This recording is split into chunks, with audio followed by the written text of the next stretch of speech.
Salut les gars et bienvenue dans cette nouvelle vidéo. Aujourd'hui on continue ensemble la série dédiée au bodybuilding compétitif. Donc suite à la publication de cette vidéo, j'aurai probablement créé une playlist qui regroupe toutes les vidéos sur le sujet. Donc si vous aimez bien celle-là, je vous invite à aller visionner les autres parce qu'elles sont toutes aussi intéressantes. Mais celle-là, j'ai mis extra effort dessus. J'ai fait appel à un pote à moi, Alexandre, pour justement vous amener le maximum d'informations sur le sujet, de réflexion sur le sujet, parce qu'à vrai dire, même si la vidéo s'appelle « Pourquoi ?», je tiens à vous rappeler que toutes ces vidéos, il ne s'agit que de ou en l'occurrence ici, de nos réflexions sur le sujet. Donc premièrement, on peut se tromper quelque part, absolument, et je vous invite à nous le dire de façon argumentée dans la section commentaires, et bien sûr, à rajouter les éventuelles réflexions qu'on a oubliées sur le sujet, auquel en tout cas on n'a pas pensé. Donc dans cette vidéo, on s'intéresse à ce fameux sujet du moment, c'est pour ça que je suis super content de vous partager cette vidéo, parce qu'il n'y a pas beaucoup d'informations sur le sujet, en tout cas pas de la part des bodybuilders professionnels. On doit un peu réfléchir et deviner comment ça se passe de l'extérieur. Donc pourquoi les bodybuilders modernes semblent avoir plus de mal que les compétiteurs, les bodybuilders d'antan, à arriver écorchés, absolument écorchés. Et on va voir ensemble pourquoi, dès maintenant, en tout cas notre réflexion à nouveau.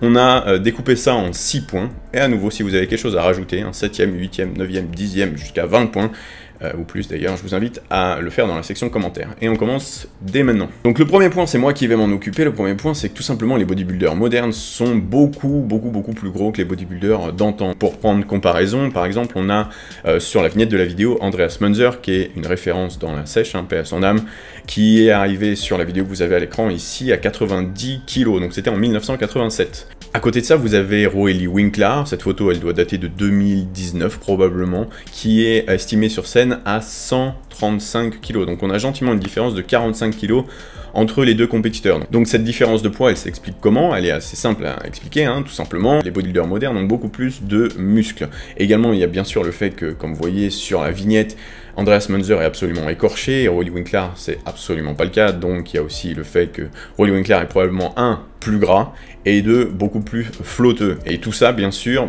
ça fait des kilos. On compte quand même 45 kilos, et vous savez à quel point 1 kg de muscle, vous le voyez sur votre physique, ça fait la différence. Donc tout ça nous amène à la fameuse conclusion que les bodybuilders modernes sont beaucoup plus gros. Et qu'est-ce que ça fait d'avoir des gros muscles? C'est cool d'avoir des gros muscles, mais du coup ça augmente la marge d'erreur pour la fameuse peak week. Donc l'objectif de cette fameuse peak week, rapidement, c'est de diminuer progressivement la fatigue et réincorporer progressivement, ou d'un coup, il y a plein de façons de faire, les calories, notamment sous forme de glucides. Mais pour que ces glucides aillent là où vous voulez qu'elles aillent, c'est-à-dire dans les muscles et pas autour des muscles, c'est plus compliqué que ça en a l'air, notamment quand vous avez besoin de manger 3000 grammes de glucides pour réussir à avoir un muscle qui semble être plein. Donc vous comprenez un peu mieux ce dont je parlais en termes de marge d'erreur pour les profils qui font 140 kg sur scène. Remplir un muscle qui est absolument gigantesque, c'est beaucoup plus compliqué que remplir un muscle qui est relativement petit, ce qui nous explique également qu'un bodybuilder naturel, donc généralement pas très musclé, a plus de facilité à réussir à arriver écorché sur scène. They're definitely on drugs because you can't get that lean without drugs. It's actually completely the opposite. If you are an enhanced athlete, you're probably never going to be as sharp and crisp as a shredded natural athlete because of the water retention that comes with some of these hormones. Et Alexandre aura plein d'autres informations sur ce sujet à vous partager un peu plus tard dans la vidéo. Donc si vous êtes un peu perdu avec les mots diurétique, etc., vous inquiétez pas, vous aurez toutes les informations un peu plus tard. J'essaye juste de pas trop spoiler ce qu'il va vous dire après dans la vidéo. Donc pour résumer, bodybuilder moderne beaucoup plus gros, muscles beaucoup plus énormes, et du coup marge d'erreur pour remplir le muscle beaucoup plus importante, et mission beaucoup plus délicate. Et il y a encore plein d'autres raisons, mais c'était la première que je voulais vous partager dans cette vidéo. Et la suite, du coup, je vais le laisser à Alexandre qui va vous parler de 3 points très importants qui vont également expliquer pourquoi les bodybuilders modernes ont beaucoup plus de mal à être écorchés sur scène. À toi, Alexandre. Salut à tous les gars, donc j'ai quelques petits trucs à rajouter. Donc premièrement, je pense que leurs protocoles de off-saison sont propices à la rétention d'eau. Donc je pense notamment à une molécule, la nandrolone, qui a un effet progestatif conduisant à une rétention de sodium et qui va donc induire une rétention d'eau. On le voit souvent sur le visage des bodybuilders pendant leur off-saison. Donc en fait, les molécules qu'ils utilisent sont attachées à des esters, c'est des chaînes de carbone plus ou moins longues, et ça joue sur la demi-vie de la molécule. La demi-vie d'une molécule, c'est le temps pour lequel la moitié du dosage initial a été éliminé. Par exemple, si on prend 1 gramme, et qu'on prend une demi-vie de 10 jours, au bout de 10 jours, il y aura 500 mg.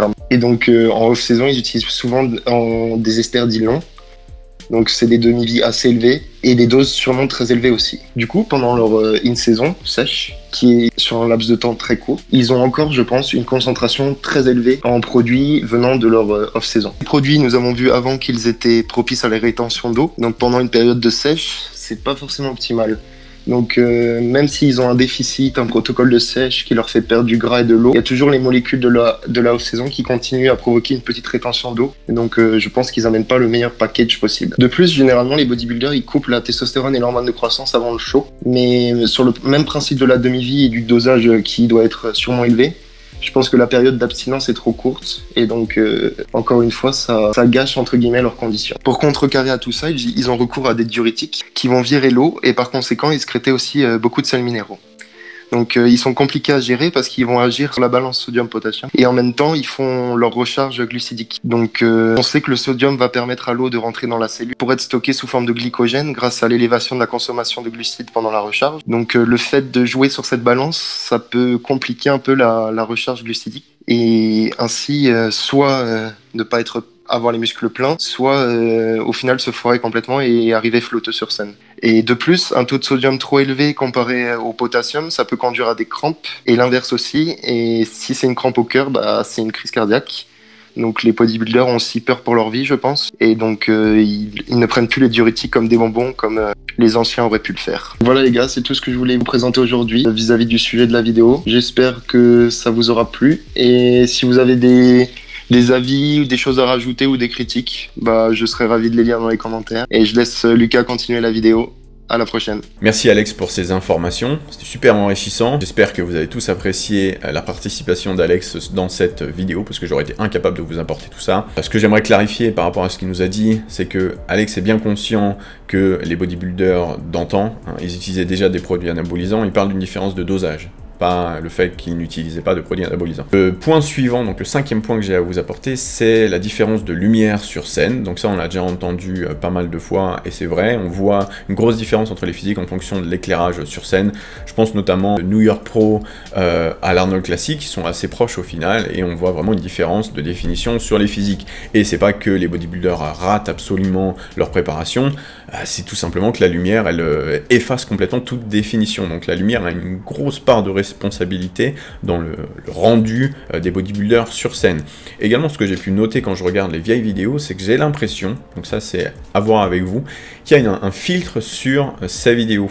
On voit un ton au final, on voit une définition, on voit une luisance, donc c'est pas que l'utilisation de la surutilisation d'huile par les bodybuilders, donc l'huile sur la peau, hein, pas le synthol, qui donne justement ce rendu. Je pense réellement qu'il y a un filtre, ou alors que c'était la qualité des caméras à l'époque ou des objectifs ou je ne sais quoi qui était comme ça, mais en tout cas une différence d'image tout simplement. Donc c'est pas qu'une question de lumière, c'est une question d'image. Je ne sais pas si c'est très clair, et si jamais vous avez plus d'informations, et si jamais vous êtes bien calé en images, en vidéo, en matos en tout genre, bah, je vous invite à nous éclaircir tout ça dans la section commentaires. En tout cas, je pense qu'également il y a un filtre ici qui vient créer l'illusion au final que les bodybuilders étaient plus secs qu'ils ne l'étaient réellement. On le voit rapidement quand tout d'un coup il y a des zooms sur leur physique. Le dernier point que je veux amener dans cette vidéo, il est quand même assez important, et ce point je l'ai entendu dans le podcast sur RX Muscle qui comprenait Fouad Abiad, Luxando, Liprist et Dave Palumbo,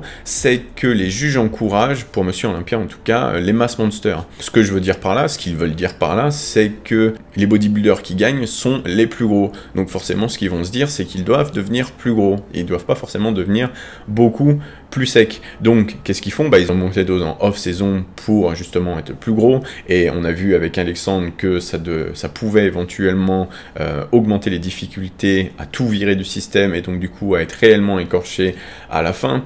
Et également, probablement, ça les encourage à faire des peak week, comme on l'a vu un peu plus tôt, un peu plus agressives. Donc pour eux, il vaut mieux être plein, avoir les muscles pleins au possible, quitte à avoir un peu de flotte sous la peau et pas dans la cellule, plutôt que d'être un peu moins plein et de s'assurer d'être suffisamment défini. Parce qu'au final, un bodybuilder vraiment écorché se fera écraser, ou en tout cas sera moins bien noté que d'autres bodybuilders beaucoup plus massifs. On l'a vu par exemple en 2019 ici, avec la première première participation de Patrick Moore, qui avait clairement le plus beau physique sur scène, qui était probablement le plus conditionné avec Adi Choopan sur scène, qui a terminé 9e sur cette line-up. Si réellement la condition comptait et l'esthétisme, même si c'est subjectif, comptait, Patrick Moore n'aurait pas fait 9e cette année. Donc le problème vient également du système de notation et des juges au final qui encouragent la masse, la surmasse au-dessus des belles lignes et de l'écorchade.